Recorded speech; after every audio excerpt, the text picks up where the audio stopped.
안녕하세요. 안녕 사주명리의 현묘입니다. 오늘은 2025년 을사년 갑술일주 운세 말씀드리겠습니다. 먼저 갑술일주 기본 성향입니다.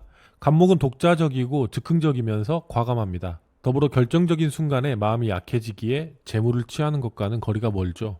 하지만 갑술일주는 술토가 가진 독특한 성향과 편재의 힘에 의해 재물과 거리가 가깝습니다. 과감한 배짱과 마무리 능력, 성취를 향한 부단한 노력과 활동력이 부를 가져다 주는 것입니다. 순발력과 활동력이 좋고 다양한 사람들과 교류하는 능력이 매우 뛰어나기에 사회적으로 폭넓게 활동하는 분들이 많습니다. 추진력이 좋고 세상을 보는 시야가 넓어 과감하게 능력을 발휘해 성취를 거머쥐기도 하지만 갑술일주를 빛나게 하는 것은 바로 언변입니다. 갑술일주는 말을 정말 잘하는 일주죠. 더욱이 갑술일주가 빛나는 지점은 쓸데없는 형식과 체면을 과감하게 던져버린다는 점입니다. 물론 말로 인한 구설수에 시달릴 수 있지만 극도의 현실주의자의 면모가 갑술을 더욱 아름답게 빛냅니다. 하지만 모든 것을 얻을 수는 없는 법. 자애로운 마음이 부족하고 포용력과 인내심이 부족한 경우도 많죠. 따라서 너무 과도하게 성취에 대한 압박감에 매몰되어 동료와 부하 직원과의 관계에서 인심을 잃지 않았는지 스스로 점검하는 자세가 필요합니다. 다음은 십신으로 보는 을사년 갑술일주 운세입니다. 십신으로 한 해의 운을 추론한다는 것은 일간을 기준으로 일간과 그 해에 해당하는 간지와의 관계를 살피는 것을 뜻합니다. 갑술일주의 일간은 갑목이기 때문에 갑목을 기준으로 을사의 을목, 사화와의 관계를 따집니다. 갑목을 기준으로 을목은 겁재가 되죠.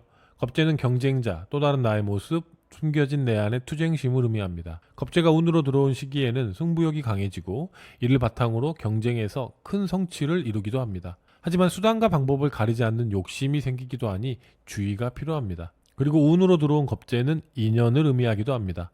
친구, 형제, 자매, 동료, 새로운 사람과의 인연이 많아지고요. 사람에 의한 조력을 바탕으로 큰 성취를 이룰 수 있습니다. 갑술일주는 사회성, 활동성이 뛰어나고 다양한 사람들과 교류하는 능력이 있습니다. 올 한해 갑술일주에게 을목은 새로운 가능성과 기회를 가져다 줍니다. 미처 내가 보지 못했던 것을 누군가의 제안으로 시도해 볼 수 있는 기회가 생깁니다. 을목겁재는 목표를 향해 달리기만 했던 갑술일주에게 목표에 다다르는 새로운 방법을 제시합니다.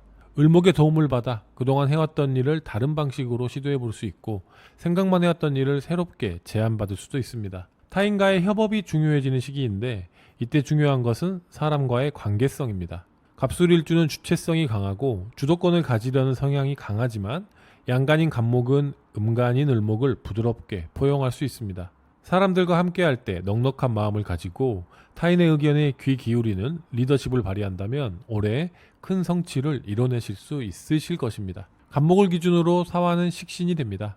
예로부터 최고의 길신이라 칭송받는 식신은 그 자체로 풍요로움을 가지고 있죠. 식신은 창의력, 연구, 몰두의 힘으로 나에게서 생겨나는 낙천적인 에너지예요. 생산력의 원천이 되는 힘으로 개인의 행복에 아주 중요한 역할을 담당하고 있죠.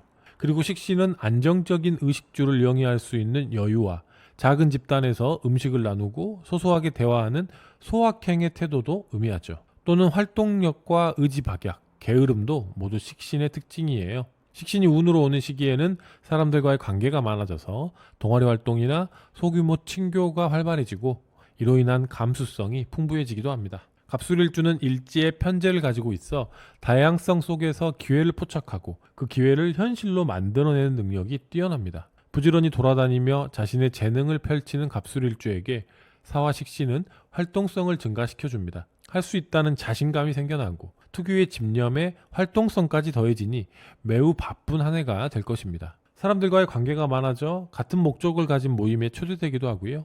사람들과 함께하는 새로운 프로젝트가 시작될 수도 있습니다. 원하는 목표에 활동성과 사람들의 조력이 더해지니 못할 게 없을 것 같은 마음이 듭니다. 다만 이때 주의하셔야 할 것은 바로 조급함입니다. 사화는 여름을 여는 힘으로 매우 강한 양기를 품고 있습니다. 이 양기에 취해 눈앞에 보이는 것에 성급히 달려드는 것을 조심하시고요.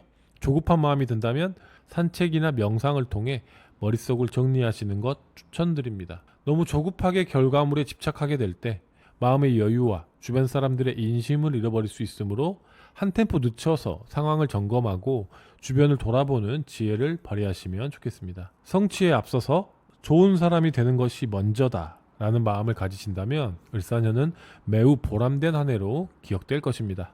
다음은 신강신약으로 보는 을사년 갑술일주 운세 말씀드리겠습니다. 먼저 신강한 갑술일주입니다. 갑술일주는 일주 자체에 재성의 기운을 안고 있기 때문에 신약하락률이 높은 일주예요. 그런데도 불구하고 신강하다면 사주에 수기운이 많거나 목기운이 아주 많을 확률이 높습니다. 이런 사주의 구성에서는 일지에 술토가 용신이 되는데 용신을 자신의 발밑인 일지에 깔고 있기 때문에 신강한 갑술일주들은 남들보다 단연 유리한 조건에서 살아간다고 볼 수 있죠. 게다가 재성이 용신이기 때문에 재물적인 부족함이 없고요. 자신의 활동력이 그대로 재물로 환원되는 아주 좋은 삶의 흐름을 살아갈 가능성이 큽니다. 이런 신강한 갑술일주에게 을사년은 자신이 가진 힘을 분출할 수 있는 좋은 시기예요. 재성을 다루는데 능숙한 갑술일주에게 활동력이 더해지니 새로운 아이디어를 바로 행동으로 옮기고 그것이 결과로 이어지는 좋은 흐름입니다. 올해는 여러 사람과의 협력으로 원하는 바를 이룰 수 있습니다. 전체를 조망하는 힘으로 기회를 엿보고 있던 갑술일주에게 반짝이는 기회가 찾아올 것입니다. 또한 새로운 일에 대한 아이디어가 생기고 실천할 수 있게 도와주는 아이템이 주어지니 과정이 매끄러운 한 해가 될 것입니다. 내 목표를 실현하기 위한 아이템, 아이디어, 도구가 무엇인지 궁리하고 주변을 둘러본다면 나를 한 단계 업그레이드 시켜줄 계기가 생길 것입니다. 신마리를 찾는 자세로 한 해를 보낸다면 을사년은 성취가 가득할 것입니다. 다음은 신약한 갑술일주 말씀드리겠습니다. 갑술일주는 일주 자체에 재성의 기운을 안고 있기 때문에 신약하락률이 높은 일주예요. 재성을 일지에 갖춘 일주들의 특징이기도 하죠. 거기에 더해 일간의 주위에 화기운과 토금의 기운이 많아 신약한 상황이라면 일지의 재성이 부담으로 작용합니다. 책임감이 강해 분주하게 돌아다녀도 나에게 힘을 주는 존재가 부족해 항상 허덕이는 삶을 살게 될 가능성이 있기 때문입니다. 이런 신약한 갑술일주에게 을사년은 겁재의 도움을 받을 수 있습니다. 언제나 결과를 얻기 위해 애쓰던 나에게 겁재는 방법의 유연성을 가르쳐줍니다. 이는 친구, 가족, 동료일 수도 있고 새롭게 만난 누군가일 수도 있습니다. 올해 갑술일주는 겁재의 도움을 받아 원하는 목표를 이루는 새로운 길을 모색할 수 있습니다. 이에 더해 식신의 활동성까지 보장되니 목표한 바를 이루고 성취를 이루기에 좋은 시기입니다. 다만 주의하셔야 될 점은 정신적, 육체적 체력이죠.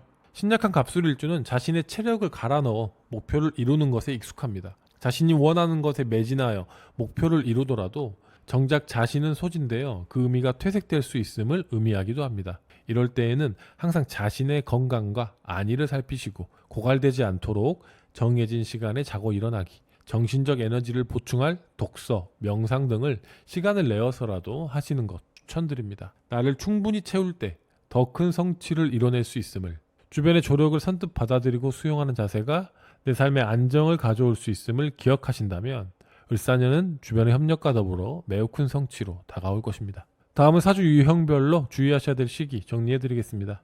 독의 박지환 선생님은 좋지 않은 운이 올 때는 수덕하면 난지자는 곧 수라 하였습니다. 해석하면 덕을 쌓는 자세로 살아가고 나에게 불리한 시기를 아는 사람이 진정 부귀장수할 수 있다는 말이죠. 좋지 않은 운을 미리 알고 슬기롭고 겸손하게 보내려는 태도를 지닌다면 우리의 삶에 평안과 행복을 가져다 준다는 뜻이겠죠. 사주 유형별로 주의하셔야 될 시기를 정리해 보았습니다. 삶의 방향성을 다시 점검하고 욕심을 쫓지 말고 주변 사람들과 좋은 관계를 맺으려 노력하시면 좋겠습니다. 먼저 화토가 많은 갑술일주입니다. 양력 7월, 12월 주의하시면 좋겠습니다. 정신적 안정을 잃어버릴 수 있는 시기입니다. 하루하루 허덕대고 살아가다가 이 시기에 툭 하고 모든 것을 놓아버리기 쉽습니다. 좌절하고자 하는 마음, 실패했다는 마음이 든다면 인생을 멀리 보고 여유있게 삶을 관조하는 태도를 기억하시기 바랍니다. 다음은 목이 많은 갑술일주입니다. 양력 2월, 3월 주의하시면 좋겠습니다. 늘 욕심대로 성취를 이뤄냈다면 이 시기는 욕심을 부리는 대로 손해가 돌아오는 의미가 있습니다. 주변 사람을 너무 믿고 스스로 자만에 빠져서 경제적 손해를 보고 삶의 안정을 해칠 수 있으니 지나치게 서두르는 마음을 경계하시면 좋겠습니다. 다음은 금이 많은 갑술일주예요. 양력 8월, 9월 주의하시면 좋겠습니다. 스스로를 지나치게 괴롭히는 시기입니다. 명예심과 성취를 위해 너무 긴장하며 살았다면 이 시기를 특히 유의하셔야 합니다. 나를 도와주던 주변 동료들과의 관계가 멀어지거나 스스로 절망적인 마음이 드는 시기입니다. 주변 사람들과의 관계 개선을 위해 힘쓰고 스스로에게 자신감과 용기를 북돋아 주시기 바랍니다. 마지막으로 을사년을 맞이하는 갑술일주 분들에게 현묘의 짧은 편지 띄워드리겠습니다. 갑술의 가장 큰 장점은 매사 똑바로 직진한다는 것입니다. 본인이 원하는 것이 무엇인지, 그것을 어떻게 다뤄야 하는지 충분히 알고 있고 머뭇거리지 않고 바로 실천으로 옮깁니다. 확실하고 똑부러지지만 더 높은 수준으로 도약하는 것에는 서툽니다. 도약은 짐짓 뒤로 물러서고 웅크릴 수 있는 자만이 가질 수 있는 영예인 것입니다. 이런 갑술에게 을사는 시간을 다루는 방법, 비켜서서 위험을 피하고 양보해서 더 큰 성취를 누리는 방법, 새로운 세상으로 나아가기 위한 도약의 비법을 전해줍니다. 이제 을사의 도움을 받아 한 단계 업그레이드할 시간이 되었습니다. 잠시 멈춰서서 내가 무엇을 이용해야 하는지 고민한다면 갑술의 도약은 여기서 그치지 않을 것입니다. 이상 갑술일주의 을사년 운에 대해 살펴보았습니다. 좋은 일이든 나쁜 일이든 우리는 살아가야 하고요. 행복과 기쁨으로 우리의 삶을 가득가득 채워 넣어야 하죠. 내년의 기운에 대해 이해한다고 해서 갑자기 로또에 당첨되거나 부자가 되지 않습니다. 또한 불행을 완전히 피할 수도 없는 노릇입니다. 하지만 내년의 기운을 미리 살피고 이해하는 과정을 통해 스스로의 마음을 다잡고 긍정으로 내년을 대비할 수 있다면 우리의 삶이 더욱 아름다워질 것입니다. 미리 알고 준비한다면 더욱 여유롭고 태연하게 삶을 누릴 수 있는 것입니다. 봄날의 밝은 햇살, 을사의 기운이 우리를 기다리고 있습니다. 만개한 벚꽃처럼 밝고 환한 당신의 을사년을 누리시기 바랍니다. 감사합니다.